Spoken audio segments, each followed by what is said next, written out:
Hello, friends. Welcome to the Case for Life podcast, where we aim to help you increase your effectiveness at communicating your pro-life views. Have you ever been in a conversation with someone on the topic of abortion and they say to you something like the following: "Why don't you respect women's privacy?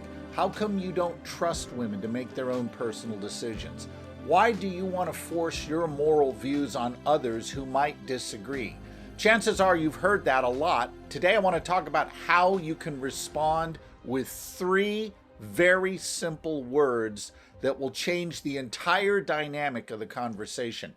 So here we go. I got a little something going here on a conversation where that's essentially what I'm being told. Hey, I just don't understand how you can't trust women to think for themselves. Why do you devalue women by not letting them be their own moral agents? Now, what typically happens in this type of scenario is the pro-lifer gets real defensive. They'll say things like, "Well, I do love women. I don't hate women, and why do you think I'm so mean?" Wrong answer.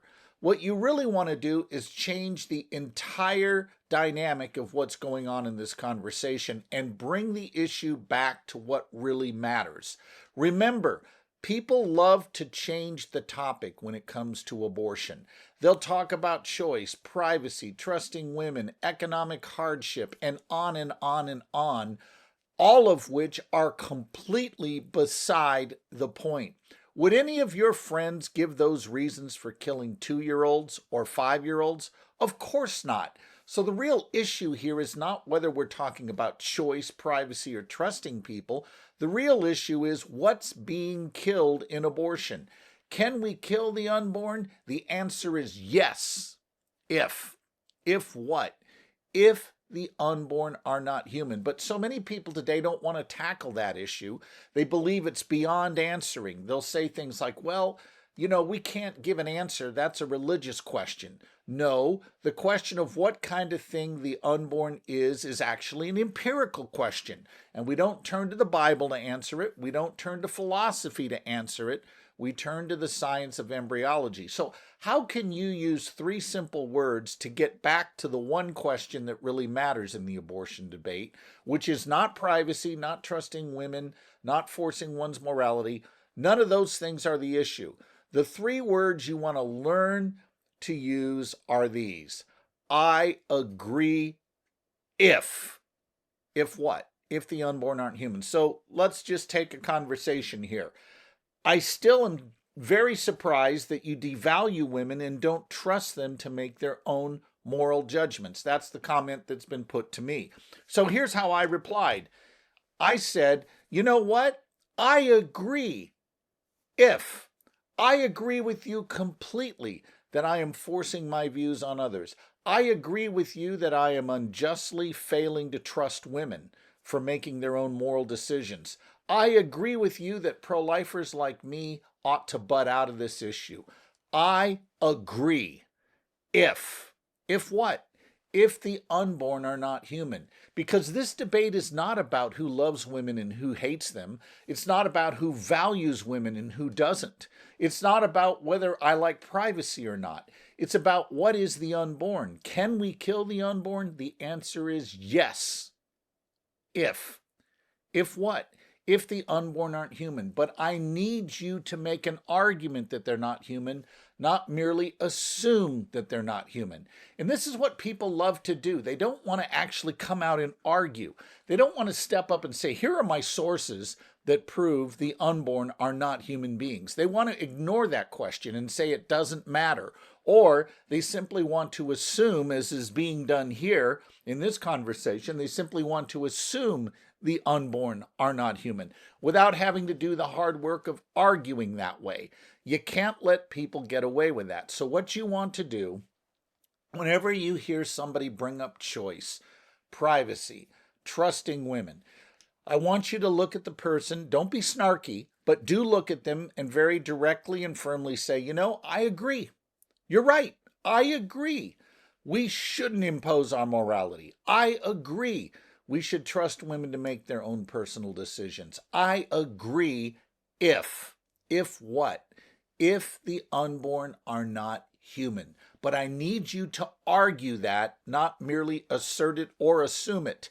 And oftentimes what will happen at that point is the argument the person is trying to make will just unravel, because once you force them to answer the question, what is the unborn, and provide their sources and evidence for whatever answer they give, the game is up, because we all know the science of embryology is not on the side of pro-abortionists.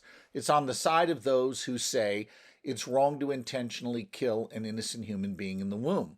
And if you look at embryology textbooks worldwide, you will see this summary come through all of them, that from the earliest stages of development, each of us began as a one-celled zygote. That was us back then. That wasn't some other thing we evolved from.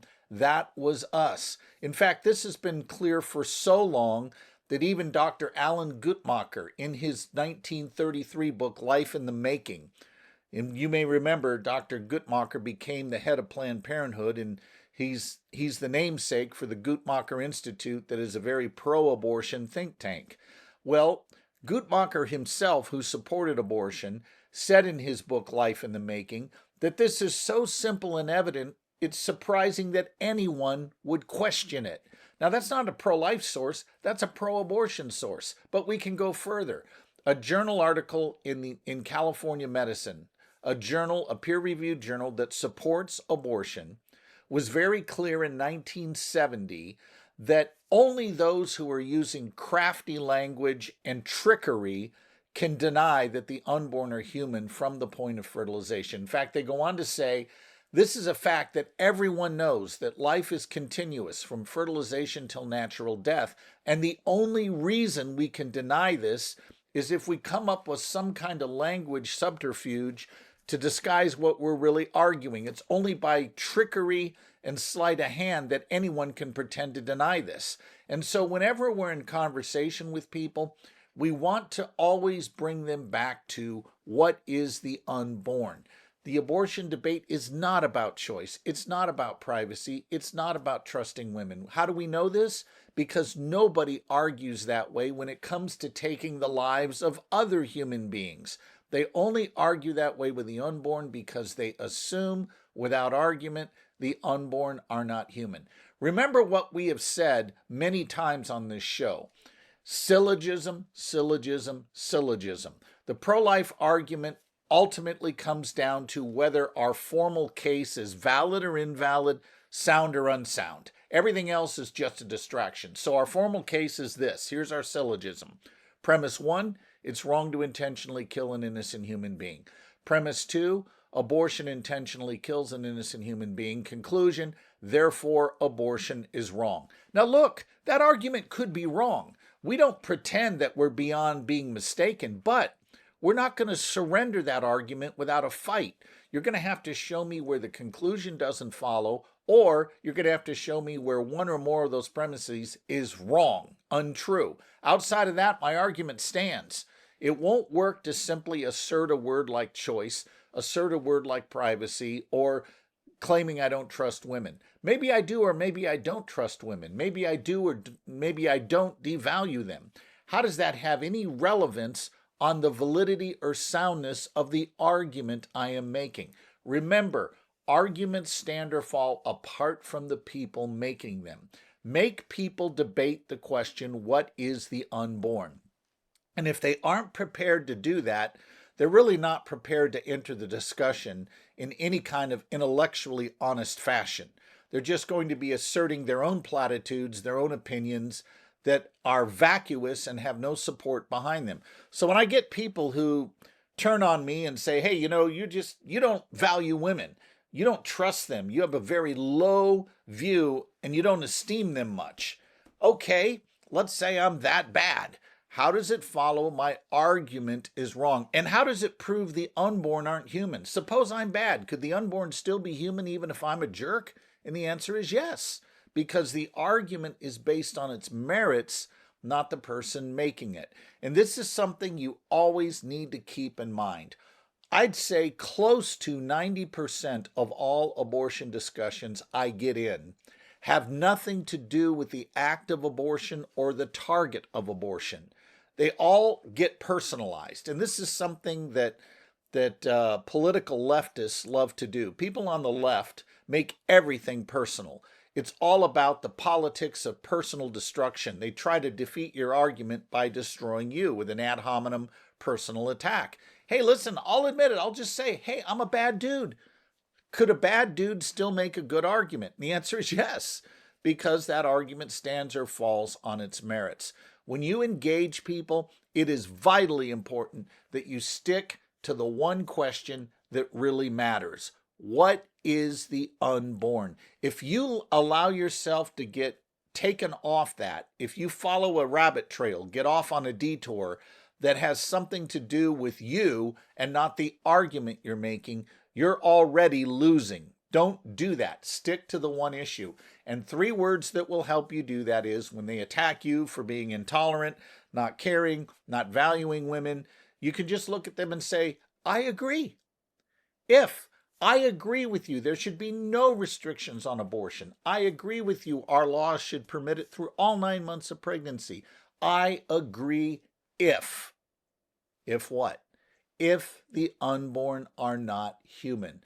But I need you to make a case for that, not merely assert it or assume it. And until you make that case, I'm within my rights to stick to my well-reasoned case that I've presented based on the science of embryology, that from the earliest stages of development, the unborn are indeed distinct, living, and whole human beings. I don't know if you have it yet, but I've got right here with me a tool that will really help you in that regard. This is the 2nd edition of the Case for Life book, vastly updated from the original. As you can see, it's quite thick. But in here, I open the book. The first 3 chapters are really about arguing well.